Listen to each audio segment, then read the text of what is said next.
प्रथम अध्याय अर्जुन का मन गिरना। परिस्थिति रणभूमि। धृतराष्ट्र ने पूछा, धर्म की भूमि कुरुक्षेत्र में लड़ने की इच्छा से इकट्ठे हुए मेरे और पांडु पुत्रों ने क्या किया संजय? संजय बोला, राजा दुर्योधन ने पांडवों की रणनीति से खड़ी सेना को देखते हुए गुरु के पास जाकर कहा, गुरुदेव, पांडु पुत्रों की इस विशाल सेना को देखिए, जिसकी रणनीति आपके समझदार शिष्य द्रुपद के बेटे ने तय की है। इसमें भीम और अर्जुन जैसे सूरवीर है और बड़े धनुर्धारी युधान, विराट और महारथी द्रुपद है। दृष्टकेतु, चेकितान, महाबली काशीराज, पुरुजित, कुंती भोज और शिबी देश के राजा है। पराक्रमी युधामन्यु, महाबली उत्तमौजा, सुभद्रा और द्रौपदी के सभी बेटे सब के सब महारथी है। गुरुदेव, आप मेरी सेना के प्रमुखों को भी जान लीजिए। आपकी जानकारी के लिए मेरी सेना के प्रमुख सेना नायकों के बारे में बताता हूँ। आप भीष्म, कर्ण और लड़ाई में सदा जीतने वाले कृपा है, वैसे ही अश्वत्थामा, विकर्ण और सोमदत्ती है और अन्य अनेक शूरवीर मेरे लिए लड़ाई में जान न्यौछावर करने को तैयार है। ये सब के सब अलग अलग हथियारों से लड़ने में माहिर है। भीष्म द्वारा रक्षित हमारी ताकत असीमित है, सीमित है उनकी ताकत जिसकी रक्षा भीम कर रहा है। अब आप सभी अपने अपने मोर्चों को संभालते हुए भीष्म को ही चारों ओर से सुरक्षित करें। उसके हर्ष को बढ़ाते हुए कौरव बुजुर्ग प्रतापी पितामह ने शंख बजाकर शेर जैसी गर्जना की। फिर शंख, बेरियों, ढोल, नगाड़ों के एक साथ बजने से भयंकर गर्जना पैदा हुई। तब सफेद घोड़ों से जूते हुए विशाल रथ में बैठे कृष्ण और अर्जुन ने भी अपने अपने दिव्य शंख जोर से बजाए। कृष्ण ने पांचजन्य, अर्जुन ने देवदत्त और भयंकर कर्म करने वाले वृकोदर ने पौंड्र नामक महाशंख बजाया। राजा युधिष्ठिर ने अनंत विजय, नकुल और सहदेव ने सुघोष और मणिपुष्पक शंख बजाए। श्रेष्ठ धनुर्धारी काशीराज, महारथी शिखंडी, दृष्टद्युम्न, राजा विराट, अजय सात्यकी, द्रुपद, द्रौपदी के बेटों और विशाल बाहों वाले सुभद्रा के बेटे ने भी अपने अपने शंख बजाए। इस सामूहिक घोष ने धातराष्ट्रियों के हृदयों को झिंझोड़ते हुए पृथ्वी से आकाश तक को गुंजा दिया।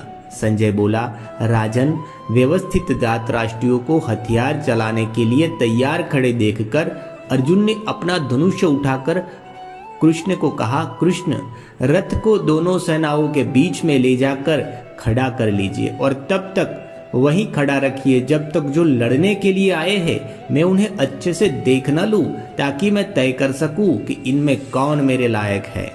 बुद्धि भ्रष्ट धातराष्ट्रियों का हित चाहने वाले इकट्ठे हुए इन सभी सूरवीरों को देख तो लूं। संजय बोला, राजन, अर्जुन के यह कहने पर कृष्ण ने रथ ले जाकर दोनों सेनाओं के बीच में खड़ा कर दिया है। भीष्म, द्रोण और सब राजाओं के सामने रथ खड़ा करके कृष्ण ने अर्जुन से कहा, अर्जुन, इन इकट्ठे हुए कौरवों को देख। अर्जुन ने दोनों ही सेनाओं में खड़े ताऊओं, चाचाओं, पितामहों, आचार्यों, मामाओं, भाइयों, पुत्रों, पौत्रों, दोस्तों, ससुरों और स्नेहियों को भी देखा। मन गिरने से व्यवहार। अपने ही कुनबे के उन सभी को खड़े देखकर अर्जुन अत्यंत कमजोरी के साथ शोक स्वर में बोला, कृष्ण, लड़ने के लिए अपने ही कुनबे को सामने खड़े देखकर मेरे अंग धंसे जा रहे हैं, मुंह सूख रहा है, शरीर में कंपी हो रही है और रोंगटे खड़े हो रहे हैं, हाथ से गांडीव धनुष फिसल रहा है, त्वचा में जलन हो रही है, मन भ्रमित हो रहा है और खड़े रहने में भी मैं असमर्थ हो रहा हूँ। उल्टे लक्षण दिखाई दे रहे हैं। कृष्ण, लड़ाई में अपनों को ही मारकर मुझे कोई श्रेय नहीं दिख रहा। कृष्ण, न मैं जीतना चाहता हूँ, न ही राजपाट, न ही सुखों को। क्या करना ऐसे राजपाट से, भोगों से और जीने से जिनके लिए हमने राजपाट, भोगों और सुखों को चाहा। वे ये सारे प्राणों और धन की चाह को छोड़कर लड़ने के लिए आए खड़े हैं। गुरुजन, पुत्र, पितामह, मामा, ससुर, पौत्र और साले सब के सब रिश्तेदार है। कृष्ण, मुझ पर वार करने पर भी मैं इनको मारना नहीं चाहता। तीनों लोगों का राजपाट मिले तो भी नहीं, फिर जमीन के लिए तो क्या मारना। कृष्ण, धातराष्ट्रियों को मारकर हमें क्या अच्छा लगेगा? इन अतिवादियों को मारने से हमें पाप ही लगेगा। इसीलिए अपने ही रिश्तेदार धातराष्ट्रियों को मारना हमारे लिए ठीक नहीं है, क्योंकि कृष्ण अपने ही कुनबे को मारकर हम सुखी कैसे होंगे? हालांकि लालच ने इनका होश हटा दिया है। ये कुलनाश और दोस्त से विश्वासघात करने के दोषों से लगने वाला पाप भी नहीं देखते। कृष्ण कुलनाश से होने वाले दोष को अच्छे से समझने वाले हम लोग इस पाप से हटने का विचार क्यों न करें?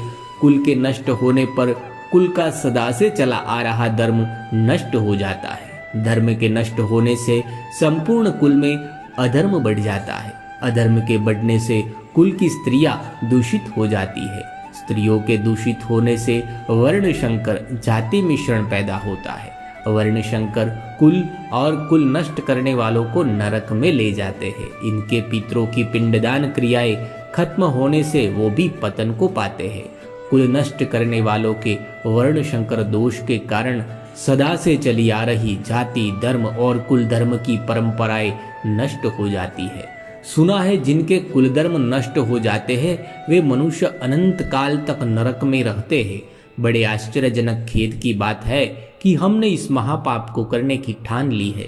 राजपाट और सुखों के लालच में अपने ही कुनबे को मारने के लिए जोश में आ गए हैं। यदि हथियारों से लैस धृतराष्ट्री मुझ निहत्थे को लड़ाई में मार दे तो मेरे लिए यह ज्यादा अच्छा होगा। संजय बोला, यह सब कहकर शोक से भरा मन वाला अर्जुन तीरों सहित धनुष को छोड़कर रणभूमि में रथ के बीचों बीच बैठ गया है। अध्याय प्रथम संपूर्ण।